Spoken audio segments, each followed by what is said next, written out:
क्योंकि पैसेज एक ऐसा सेक्शन है जो कि हर एक बच्चा कर सकता है। ठीक है, तो लास्ट 4 सेल पेपर एनालाइज करने के बाद हमें पता चला कि कट ऑफ का रेंज जो रहता है वो 50 से 60 के बीच में रहता है। ठीक है, ठीक है, तो सिंपल सी मैंने क्या बात बताई आपको कि अटेम्प्ट हमेशा डिपेंड करता है एग्जाम लेवल पर। एग्जाम लेवल मैंने बताया इसका उतना वेरिएशन नहीं रहता है, तो आपको बिल्कुल श्योर हो कि आपका नाम मेरिट में आ ही जाएगा। ठीक है, नॉर्मल है अगर आपने एवरेज पढ़ाई भी।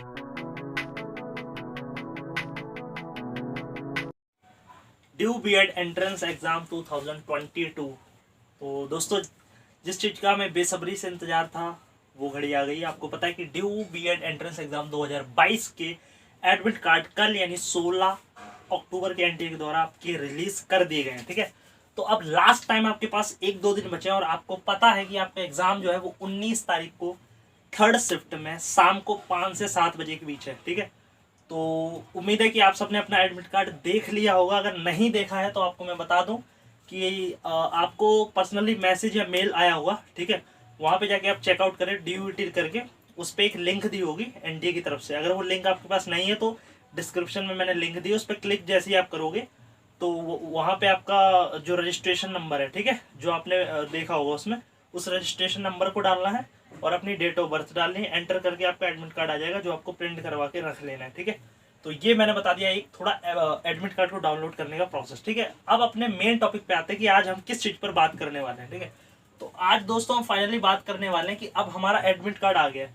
थोड़ा सा हल्का सा हम बात करें कि आगे का प्रोसेस क्या रहता है मोटा मोटा। ठीक है, मेनली हमारा फोकस रहेगा कि अब एग्जाम हमारे बिल्कुल करीब आ चुका है, तो हम किस तरीके से पेपर को अटेम्प्ट करेंगे, how to attempt a paper, एक बेस्ट स्ट्रेटर्जी क्या रहेगी पेपर को अटेम्प्ट करने की, और साथ के साथ मोस्ट इंपॉर्टेंट कुछ टिप्स। ठीक है, हमारा यही टारगेट है कि पेपर को किस तरीके से हमें टैकल करना है पूरा सिस्टमैटिक तरीके से, दिए हुए गिवन टाइम में किस तरीके से किस किस सेक्शन को पहले उठाना है, कितना सेक्शन में मतलब किसको कितना टाइम देना है, किन किन क्वेश्चन को हमें उठाना है, किस क्वेश्चन को पहले करना है, ये सारी चीजें हम इस पर डिस्कशन करेंगे कि ओवरऑल पेपर आपको अटेम्प्ट कैसे करना है, और साथ के साथ मोस्ट इंपॉर्टेंट टिप्स क्या है आपके लिए जो आपके लिए बहुत ज्यादा एग्जाम में हेल्पफुल और कारगर साबित होने वाली है। ठीक है, तो दोस्तों ये काफी मेहनत के साथ ये सारी चीजें आपके लिए लाई गई हैं। ठीक है, तो वीडियो अच्छा लगे तो वीडियो को लाइक ज्यादा से ज्यादा करें और शेयर बहुत ज्यादा अपने दोस्तों तक इस चीज को फैलाएं। ठीक है, इसके साथ साथ हमारे चैनल को अभी तक आपने सब्सक्राइब नहीं किया तो सब्सक्राइब कर लो, ताकि इसी तरह की ड्यू बीएड से रिलेटेड आगे भी जितनी भी अपडेट है वो सबसे पहले आप तक पहुंचते रहे।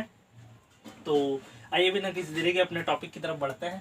तो देखिए दोस्तों, यहाँ पे हम आगे की अगर थोड़ा मोटा मोटी बात करें तो लगभग आपको पता होना चाहिए बात कि रिजल्ट अगर आपका एग्जाम अगर 19 तारीख को हो रहा है तो अप्रोक्स आपका जो इसमें पहली बात तो ये आंसर की क्या आती है। तो देखिए आंसर की अगर मैं बात करूं तो यहाँ आंसर की आती है। ठीक है, देन आपका रिजल्ट आता है। तो आंसर की अप्रोक्स इतना कहा जा रहा है कि एक 25-26 अक्टूबर के आसपास आपकी आ जानी चाहिए, और उम्मीद भी यही कि आपका रिजल्ट भी जो है वो एनटीए बहुत जल्दी करेगी, क्योंकि ऑलरेडी आपको पता है सेशन सारे लेट हो चुके हैं, एग्जाम हमारा काफी लेट हुआ है। तो उम्मीद है कि अक्टूबर का जो लास्ट वीक है उसमें कभी भी आपका पहले आंसर की आएगी, देन आपका रिजल्ट अक्टूबर के लास्ट वीक तक आ जाएगा, और आप फाइनली आपका अगले महीने में एडमिशन प्रोसेस जो काउंसलिंग का होता है वो सारा स्टार्ट हो जाएगा। ठीक है, तो ये चीजें आपको पता होनी चाहिए। ठीक है, अब यहाँ पर हम बात करते हैं कि मेन जो टॉपिक हमारा how to attempt a paper, यानी किस तरीके से हमें बीएड एग्जाम 2022 देना है। ठीक है, तो यहाँ पे देखिए सबसे पहले तो मैं आपको बता दूं कि मैंने अपने चैनल पे इसी सक्सेस प्राइम पे जो हमारा चैनल है, ठीक है, और अगर आपने इसको सब्सक्राइब नहीं किया तो सब्सक्राइब जरूर कर लो। साथ के साथ टेलीग्राम चैनल जिसका लिंक डिस्क्रिप्शन में, उसको जरूर ज्वाइन कर लेना, ताकि कोई भी अपडेट हो सबसे पहले आप तक पहुंचते रहे। ठीक है, तो चैनल, यूट्यूब चैनल और टेलीग्राम को फॉलो करना ना भूलें। ठीक है, तो वहां पे हमारे जो यूट्यूब चैनल पे मैंने कम्युनिटी पे एक पोस्ट डाली थी। ठीक है, उस पर मैं पोस्ट डालता रहता हूँ, काफी ज्यादा हेल्पफुल होती है मोबाइल।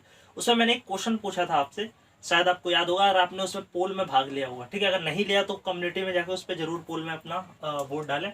उसमें मैंने ये पूछा था कि आपने अब तक जितनी भी मतलब ओवरऑल सिलेबस के आधार पे आपकी कितनी मार्क्स की तैयारी हो चुकी है। ठीक है, उसमें मैंने एक ऑप्शन रखा था 180 से 200, 200 से 230, 230 से प्लस, ठीक है, 300 से प्लस, ऐसा ऑप्शन दिए थे। तो एक बड़ा डाटा, लगभग 50% बच्चे ऐसे थे, 50% जो 180 से 200 के बीच वाले, 180 से 200 के बीच वाले बटे 400। ठीक है, मतलब लगभग ये आपके 40 से 50 क्वेश्चन के आसपास इनकी तैयारी है। इसका मतलब ये हुआ। तो देखिए यहाँ पे अब आपके मन में डाउट होगा कि क्या यहाँ पे हम सेफ महसूस कर सकते हैं। आपको देखिए सेफ आप बिल्कुल नहीं कर सकते। मेरा मानना यह है कि सेफ आप वही महसूस कर सकते हो जहां आप कम से कम 60 का टारगेट आपको इस साल लेके चलना ही पड़ेगा, ठीक है। और ऐसा भी कहा जा सकता है कि एक तरीके से अगर मैं बताऊं, अगर इस रेंज में आपके मार्क्स हैं, ठीक है, 180 से 200 के रेंज में आपकी प्रिपरेशन है, तो कहीं ना कहीं आप मान के चलिए आपका सिलेक्शन नहीं होने वाला है, क्योंकि आपको पता है कंपटीशन हर साल बढ़ता है। और लेवल ऐसा नहीं है कि बहुत से बुद्धिजीवी यहाँ कहें कि लेवल पे भी तो भाई डिपेंड करता है, तो लेवल इतना भी टफ नहीं दे देता और इतना वेरिएशन एग्जाम में नहीं दिखता है। 19-20 का वेरिएशन दिख जाएगा। आप 18 से 21 तक के प्रीवियस ईयर पेपर देखो, हर साल चीजें कॉमन ही रहती हैं। हाँ ये है, जैसे 21 का पेपर थोड़ा इजी था 20 के मुकाबले, 20 का थोड़ा सा टफ था 21 के मुकाबले, लेकिन चीजें इतनी नहीं कि बहुत ज्यादा हाई पूछ लें, ठीक है। 19-20 का गैप रहेगा तो कट ऑफ भी 19-20 ही रहती है, इतना ज्यादा वेरिएशन नहीं दिखता है। तो कहने का मतलब यह है कि इस साल भी आप मान के चलिएगा थोड़ा, या तो पेपर थोड़ा सा इजी पिछले या तो 21 जैसा ही आएगा, या फिर 20 जैसा आ सकता है। 20 में थोड़ा मॉडरेट था, 21 में थोड़ा इजी था, तो थोड़ा सा ऊपर नीचे हो सकता है। लेकिन अगर आप इसी रेंज में बन रहे हैं तो कहीं ना कहीं आपके लिए दुविधा है, समस्या की बात हो सकती है, ठीक है। तो आप जो भी 1-2 दिन बचा है उसमें जो मैं स्ट्रेटजी और तरीका आपको बता रहा हूँ उन चीज पर काम कर लो, तो आप एक सेफ जोन में पहुंच सकते हो, ठीक है। तो ध्यान से आप लोगों को सुनना है सारी चीजें। अब देखिए यहाँ पर हम काफी चीजों में डिस्कशन करेंगे। सबसे पहले स्टार्ट करते हैं, ठीक है। देखिए सबसे पहले हम बात करते हैं कि हम पेपर जो देने वाले हैं, तो हमारी जो लास्ट 3 ईयर के पेपर है, आपको पता है बीएड के लगभग 2018, 19, 20, 21 4 साल के पेपर जब मैंने अच्छे से एनालाइज किया सारी चीजों को, जिस पर मैंने आपको टॉप स्कोरिंग टॉपिक्स भी निकाल के दिए थे, जो कि काफी ज्यादा हेल्पफुल होंगे आपके एग्जाम में। और जो जो टॉपिक्स, अगर अभी तक आपका सबसे बड़ा पोर्शन है एसएसटी साइंस, अगर आप इस रेंज वाले बच्चों, तो इन दोनों के जो मैंने टॉप स्कोरिंग टॉपिक बताए वो अगर यूट्यूब पे भी निकाल के आप कवर कर लो 1-2 दिन में, तो भी आप बहुत अच्छा स्कोर कर सकते हो और आप एक सेफ जोन में पहुंच सकते हो, ठीक है। तो वो काम आप जरूर करें। जितने भी सेक्शन मैंने टॉप स्कोरिंग बताया उनको देख के आप फटाफट कहीं ना कहीं से उन्हें मैराथन देख के कवर कर लो, तो आप सेफ जोन में, अदरवाइज फिर आपको दिक्कत हो सकती है, ठीक है। तो अब बाकी पढ़ने वाले बच्चों की अगर बात करूँ जिनकी ठीक ठाक तैयारी, तो उनके लिए एक स्ट्रैटेजी क्या है, तो वहां पे उनको मैं बताऊं कि प्रीवियस ईयर पेपर के आधार पर अगर हम देखें तो हर साल जो कट ऑफ की रेंज रहती है हमारी, कट ऑफ एक तो सबसे पहले हमें पता होना चाहिए हमें टारगेट कितना लेके चलना है। हमें टॉप नहीं करना है एग्जाम में, ये पहली चीज है। हमें इस हिसाब से नहीं पढ़ना कि हमें बहुत ज्ञान अर्जित कर रहे हैं या कोई टॉप करना है या कितना, हमें सिर्फ इतना स्कोर करना है कि हम सेफली एडमिशन ले लें, ठीक। इतना सेफ मार्क्स स्कोर कर लें, इतना स्कोर कर लें कि हम सेफ, हमें एक डर ना हो कि हमारा एडमिशन होगा या नहीं होगा। तो लास्ट 4 सेल पेपर एनालाइज करने के बाद हमें पता चला कि कट ऑफ का रेंज जो रहता है वो 50 से 60 के बीच में रहता है, ठीक है। मतलब मिनिमम मान के चलो, मिनिमम 50 क्वेश्चन तो आपको कट पिट के सही करने हैं। हाँ यहाँ पे मैं एक आपको वो चीज छोड़ दूं कि होम साइंस और एक कुछ लैंग्वेज जैसे पंजाबी वगैरह, इनकी कट ऑफ का कुछ नहीं कह सकते क्योंकि इनकी कट ऑफ थोड़ी इनकी कट ऑफ काफी कम जाती है, ठीक है। तो ये होम साइंस हो गए और कुछ अदर लैंग्वेज जो हो जाती है, उर्दू या शायद पंजाबी, इनको अगर आप छोड़ दें, जो पॉपुलर सब्जेक्ट हमारे होते हैं, पॉपुलर सब्जेक्ट में कौन होते हैं, जैसे हमारा एसएसटी है, साइंस है, लैंग्वेज है, हिंदी इंग्लिश है ना, तो ये जो पॉपुलर चीजें, पॉपुलर सब्जेक्ट है, इनकी कट ऑफ की अगर रेंज रहती है वो 50 क्वेश्चन से प्लस रहती है, 50 से 60 के बीच में हर साल लगभग कट ऑफ रहती है। इसका मतलब इसको अगर हम 4 से मल्टीप्लाई करें 50 को, तो लगभग 200 प्लस, ठीक है। 200 प्लस पे आपका लास्ट, और 60, ठीक है, 60 क्या यहाँ पे आप कह सकते हो कि लगभग 65, ठीक है, 50 से 65 के बीच में कट ऑफ रहती है। यानी हमें इतना ही रेंज में टारगेट लेके चलना है। अब यहाँ पे हमारा टारगेट कितना हो चाहिए, ये तो है कि पिछले साल किस रेंज में कट ऑफ रही है, कितने कट पिट के मार्क्स पे आपका सिलेक्शन हुआ है, तो इतना आइडिया आपको लगेगा कि 50 से 65 क्वेश्चन अगर आपके कट पिट के नेगेटिव हटा के सही है तो आपका सिलेक्शन हो गया था पिछले साल वाले बच्चों का। तो इस हिसाब से अगर हम अंदाजा लगाएं इस साल का अटेम्प्ट आपको कितना करना है, ये भी एक डाउट होना चाहिए, क्योंकि बहुतों को डाउट रहता है कि अटेम्प्ट एक्चुअल में कितना करें, ठीक है। तो पहली चीज तो ये, अटेम्प्ट हमेशा डिपेंड करता है एग्जाम लेवल पर, ठीक है, लेवल कैसा है। तो देखिए लेवल की जगह में बात करते हैं तो मैंने पहले ही बता दिया कि बीएड में कभी भी इतना एग्जाम में लेवल में वेरिएशन आपको देखने को नहीं मिलेगा, चाहे इस साल पेपर हो चाहे पिछले साल, हर साल लेवल बहुत ज्यादा। मैंने क्या बात बताई आपको कि अटेम्प्ट हमेशा डिपेंड करता है एग्जाम लेवल पर, एग्जाम लेवल मैंने बताया इसका उतना वेरिएशन नहीं रहता है, तो आपको मान के यही चलना है कि आपको अटेम्प्ट जो है 70 से 80 के बीच में करना ही करना है। अगर आप अच्छे खासे लेवल की तैयारी कर रहे हो तो भी आपका मान के चलो 10 से 15% एक्यूरेसी खराब होगी ही होगी, ठीक है। 10% तो एवरेज हर बच्चे की एक्यूरेसी रह ही जाती है, ठीक है, क्योंकि 10% में क्या रहता है, 10% तो मान के चलो आपकी गलत सवाल हो ही जाएगा। अगर मान लो आपने 70 किए तो 70 का 10%, 7 क्वेश्चन तो आपको गलत हो ही जाते हैं। और एवरेज 20 से 25 20% तो मान के चलो कि जो नॉर्मल बच्चा है वो गलतियां कर देता है, ठीक है। तो इस हिसाब से अगर आप माने तो आपको क्या करना है कि 70 से 80 के बीच की रेंज में ही आपको अटेम्प्ट करना है, ताकि आपके कट पिट के 60 के अप्रोक्स मार्क्स बन जाए, ठीक है। अगर आप 70 से 80 करते हो तब आपके कट पिट के कहीं 60 के आसपास, 55-60 के आसपास क्वेश्चन सही होंगे, तब आप कहीं ना कहीं एक सेफ जोन में होंगे, ठीक है। आगे अगर मैं बात करूँ सेफ की, तो मैंने बता दिया आपको सेफ आपको टारगेट लेके चलना है 60 क्वेश्चन का, कि 100 में से मुझे कट पिट के 60 नंबर तक पहुंचना है, तब आप बिल्कुल श्योर हो कि आपका नाम मेरिट में आ ही जाएगा, ठीक है। क्योंकि ये तुम्हारे 240 बन जाते हैं फिर, और मिनिमम अगर आप 60 का भी टारगेट लेके चलते हो तो 2-4 ऊपर नीचे होते हैं तो भी कोई दिक्कत नहीं, आपको डर नहीं होगा, ठीक है। तो 60 का टारगेट आप लेके चलो कि रॉ स्कोर मेरा 60 बन जाए, ठीक है।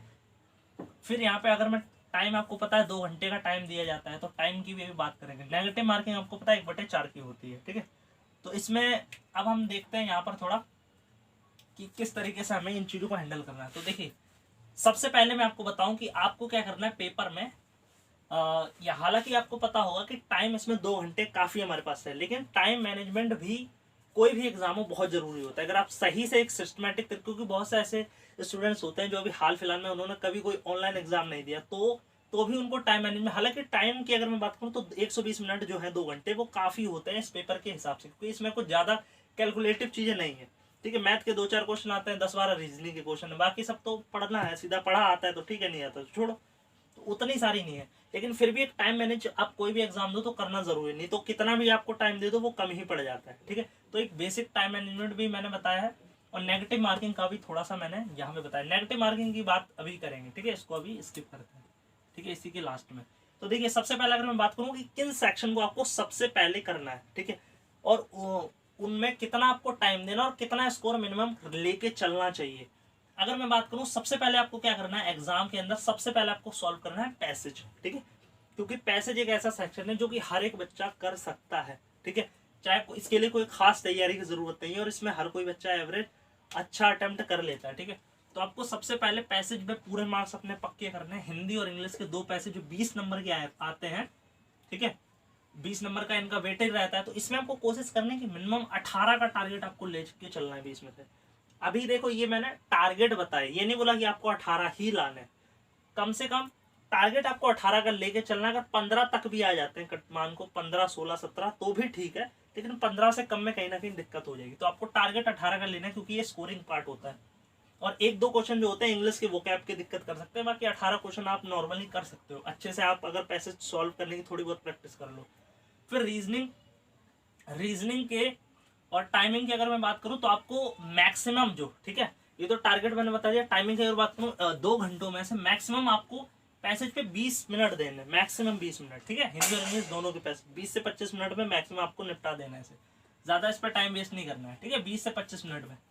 और क्योंकि हिंदी का पैसेज तो मुश्किल से 5 मिनट लगता है आप कवर कर सकोगे, बाकी 15 मिनट आप आराम से 15-20 मिनट में पैसेज कर लो, ठीक है। फिर यहाँ पे रीजनिंग की अगर मैं बात करूँ, आपको पता है 12 क्वेश्चन इससे आते हैं लगभग, ठीक है, 12 क्वेश्चन का एवरेज रहता है हर साल। तो यहाँ पे आपको अगर मैं टारगेट की बात करूँ तो कट पिट के कम से कम 10 क्वेश्चन तो आपको ठीक करने ही है, इतना तो लेके ही चले, क्योंकि ये भी स्कोरिंग पार्ट होता है, हर कोई इसमें अटेम्प्ट कर लेता है। पैसेज और रीजनिंग हर किसी बच्चे की, एवरेज बच्चे की ठीक ठाक होती ही है, ठीक है, थोड़ी बहुत प्रैक्टिस हर कोई करके आता है। तो 12 में से 10 तो मान के चलो, 1-2 क्वेश्चन मान लो कैलेंडर के या कोई टफ से दे दिए, नहीं निकले आपसे, 12 तो लेके आए। और यहाँ मैक्सिमम से मैक्सिमम आपको 30 मिनट मैक्सिमम टाइम में दे रहा हूँ। वैसे 30 मिनट बहुत टाइम है, अच्छी खासी स्पीड होगी तो आप 15 मिनट में भी कर लोगे, ठीक है। एक एवरेज बच्चे के लिए बता रहा हूँ, मैक्सिमम आपको 30 मिनट, इससे ज़्यादा आपको टाइम इस पर नहीं देना, ठीक है।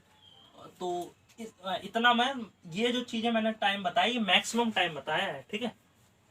ऐसा नहीं अभी इसका मतलब अगर आपकी क्षमता है आप 10 मिनट में भी कर लो, कोशिश तो ये करो 10 में कर लो, ठीक है, अच्छी बात है, लेकिन फिर भी मैक्सिमम आपको इतना टाइम देना। अब जल्दी का मतलब ये नहीं आप बैठ गए वहाँ, जब आपको पता है 2 घंटे, तो आपको 2 घंटे पूरे यूटिलाइज करने हैं ना चीज़ों को। ये थोड़ी है कि फटाफट फटाफट निकाल लो, जिसको जितना टाइम देना उस हिसाब से। रीजनिंग थोड़ा टाइम टेकिंग होता है, चीज़ों को मान लो पजल आ गए, सेटिंग अरेंजमेंट आ गई, वहाँ थोड़ा दिमाग लगाना होता है चीज़ों पर, ठीक है। तो ये मैंने बहुत मैक्सिमम बता दिया, 30 मिनट, आधा घंटा बहुत होता है। बाकी जो एवरेज बच्चा हो 20 मिनट में आराम से कर लेगा क्वेश्चन, ठीक है, जो मतलब ठीक ठाक जिसने चीज़ें करी होंगी, थोड़ी बहुत प्रैक्टिस करी होंगी, 10 से 15-20 मिनट, 15-20 मिनट में आराम से हो जाएंगी चीज़ें। फिर यहाँ पे आपको तीसरे नंबर पर अटेम्प्ट करना है एसएसटी का पोर्शन, ठीक है, सोशल साइंस। और सोशल साइंस के। और यहाँ पे देखिए एक चीज मैं बता दूं कि आपको दोनों में से हर एक स्टूडेंट का या तो एसएसटी पोर्शन स्ट्रांग होता है या साइंस। तो आप अपने हिसाब से देख लो, अगर आपका साइंस ज्यादा अच्छे से तैयार है तो आप पहले साइंस को करो, दूसरे नंबर पे एसएसटी को रखो। अब मैं मान के चल रहा हूँ, आप एसएसटी में उदाहरण के लिए दे रहा हूँ कि जैसे मेरी एसएसटी ज्यादा ठीक है, तो एसएसटी अगर हम मान लो पहले करते हैं तो इसके अप्रॉक्स 20 क्वेश्चन का वेटेड रहता है। ठीक है, पिछले साल अगर हम देखें एवरेज 20 क्वेश्चन आते हैं। इसमें इकोनॉमिक्स भी आती है, बहुत से लोग आपको बताते होंगे सर पॉल साइंस और हिस्ट्री और ज्योग्राफी पढ़ लो। सबसे बड़ी इसमें यही दिक्कत है कि आपको पता है इसमें इको का पार्ट ज्यादातर लोग मिस कर देते हैं। इकोनॉमिक्स आपको 9th से 12th के बीच में काफी ज्यादा क्वेश्चन वेटेड देखने को मिलते हैं इकोनॉमिक्स के। ठीक है, इसमें आपको जितने भी चीजें हैं वो सारी मेन चीजों आपको देख लेनी है। ठीक है, तो इको को नहीं छोड़ना। तो इको के क्वेश्चन अगर जोड़ जाड़ के 20 क्वेश्चन का एवरेज रहता है, आप पिछला साल का पेपर उठा के एनालाइज करो तब आप निकालोगे। ठीक है, ऐसी हवा में बातें नहीं कर रहा। फिर यहाँ पे 20 क्वेश्चन इससे आएंगे, यहाँ पे आपको कम से कम टारगेट 17 का क्वेश्चन लेके चलना है। ठीक है, अगर आपने ठीक ठाक पढ़ा है चीजें, 10वीं तक की एनसीईआरटी जो कुछ भी पढ़ा है, 17 का टारगेट आपको 20 में से लेना है और मैक्सिमम 15 मिनट आपको देना है। ठीक है, मैक्सिमम 15 मिनट, इससे ज्यादा नहीं। फिर आपका अगला क्वेश्चन साइंस। ठीक है, साइंस 15 क्वेश्चन एवरेज रहता है। यहाँ पे आप अगर वीक भी आपकी साइंस तो भी आपको 10 तो क्वेश्चन यहाँ ठीक करने ही करना है। ठीक है, तो यहाँ पे भी मैक्सिमम आपको 15 मिनट ही देना है। देन आपको उठाना है जीके और करंट। जीके करंट में मैक्सिमम आपको 5 मिनट का टाइम देना है और साथ में आपको 10 क्वेश्चन तक का टारगेट तो लेके ही चलना है, क्योंकि करंट 5 नंबर की आती है। मैं बोल रहा हूँ 2 भी आप ठीक कर दो, 10 नंबर की जीके आती है। और यहाँ पे मान के चलो जीके जो है 12 क्वेश्चन के आसपास होता है, तो 6-7 क्वेश्चन भी आप इधर सही कर लेते हो। और इधर चलो इसको थोड़ा हम कम कर देते हैं। मान लो इधर आपने कर लिए 3 मान लो और इधर 2 मान लो, क्योंकि देखिए जीके का ऐसा पोर्शन है स्टैटिक जो ज्यादातर 3 तो आप मिनिमम कर ही लो, क्योंकि ऐसे ही क्वेश्चन होते हैं। और 5 क्वेश्चन तो बिल्कुल फ्री गेम, 5 ही मान के चल लो आप, 5 तो आपको लेना ही मिनिमम। ठीक है, फिर ग्रामर पे अगर हम आ जाते हैं तो ग्रामर वाला पोर्शन जो है हिंदी इंग्लिश, इसमें 2 और 2 4 नंबर का ये रहता है। तो ये 4 नंबर का बिल्कुल बेसिक होता है, आपको 4 का 4 टारगेट लेना है। फिर मिसलिनियस की अगर एक क्वेश्चन में मान लो तो 5 क्वेश्चन ये आपके हो जाता है। अगर यही मैं जोड़ दूं तो आपके 65 क्वेश्चन तो यही हो जाता है। ठीक है, मतलब अब यहाँ पे टाइमिंग की अगर मैं बात करूं तो आपको जो टाइमिंग होगा वो टोटल 90 मिनट। 90 मिनट में आपका पूरा पेपर कवर हो जाएगा। आधा घंटा फिर भी आपके पास बचेगा। इस आधे घंटे में आपको बिल्कुल तसल्ली से पूरे पेपर को एक बार अच्छे से देखना है, पूरा पेपर एक बार रिव्यू करना है। ठीक है, पूरा शुरू से लेकर एंड तक कि कोई रिव्यू वाली चीजें उसको अच्छे से देख लो, कहीं एक बार पूरे के पूरे क्वेश्चन को एक बार अच्छे से रिव्यू करके देख लेना है। ठीक है, देन इस तरीके से आपका टाइम पूरा यूटिलाइज होगा। अगर मैं क्वेश्चन की बात करूं तो आप लगभग यहाँ पे 65 क्वेश्चन तक पहुंच सकते हो। इस तरीके से आपको 65 क्वेश्चन तक ठीक करने का मिनिमम टारगेट लेके चलना है। ये सारे जो है स्कोरिंग पोर्शन है, इतने तो आपको लाने ही इतने में से। ठीक है, कि 65 तक आप ऐसे पहुंच सकते हो और कट पिट के इसमें भी आप 60 तक तो पहुंच ही जाओगे। ठीक है, मान लो इधर 1-1 2-2 भी कम कर लें, कट पिट के 60 तक का आपको टारगेट लेके चलना है, तब आप बिल्कुल सेफ जोन में खेलोगे। ठीक है, और वहां कोई आपको डाउट शंका नहीं होगी आपको कट ऑफ क्लियर होने को लेकर। ठीक है, तो इतना तो आप मिनिमम लेके चलो कि मिसलेनियस में 1, ग्रामर में 4, जीके में 5, ये तो मिनिमम बताया। साइंस में 15 में से 10, अगर आप पढ़ने वाले बच्चों उनकी बात में कर रहा हूँ। एसएसटी में ठीक ठाक पढ़ा है तो 17 आराम से मिल जाते हैं, इसमें 10 यहाँ पे आराम से कर सकते हो, पैसे 18। तो ये टोटल आपके लगभग 65 बन रहे हैं। इसमें भी मैं 5 कम करके 60 तक बता दूं तो 60 तो बिल्कुल आपके नॉर्मल है। अगर आपने एवरेज पढ़ाई भी की है, लिमिटेड टाइम महीने 2 महीने भी पढ़ा है, सिलेक्टेड चीजें भी पढ़ ली है, तो भी आप इतना स्कोर करके आराम से एडमिशन ले सकते हो। कोई भी डरने की, प्रेशर लेने की ज्यादा बात नहीं है। अगर आपका इससे थोड़ा बहुत आगे पीछे, मान लो पीछे भी है 5-10 नंबर, 5 नंबर या कुछ, तो भी आप कोशिश करो कि जो चीजें थोड़ी बची हैं लास्ट टाइम पे उन पर फोकस करना है। अभी वो जो इंपॉर्टेंट टिप्स हैं उन पर आप बात करते हैं। ठीक है, वो आपके लिए काफी ज्यादा हेल्पफुल है कि मोस्ट इंपॉर्टेंट टिप्स जो आपके एग्जाम से जुड़ी है उस पर भी डिस्कशन कुछ कर लेते हैं। तो देखिए इसमें सबसे पहला तो आपका नेगेटिव मार्किंग का रहता है। ठीक है, आपको पता है इसमें 1/4 की नेगेटिव मार्क इस पर आता है। ठीक है, 1 मिनट।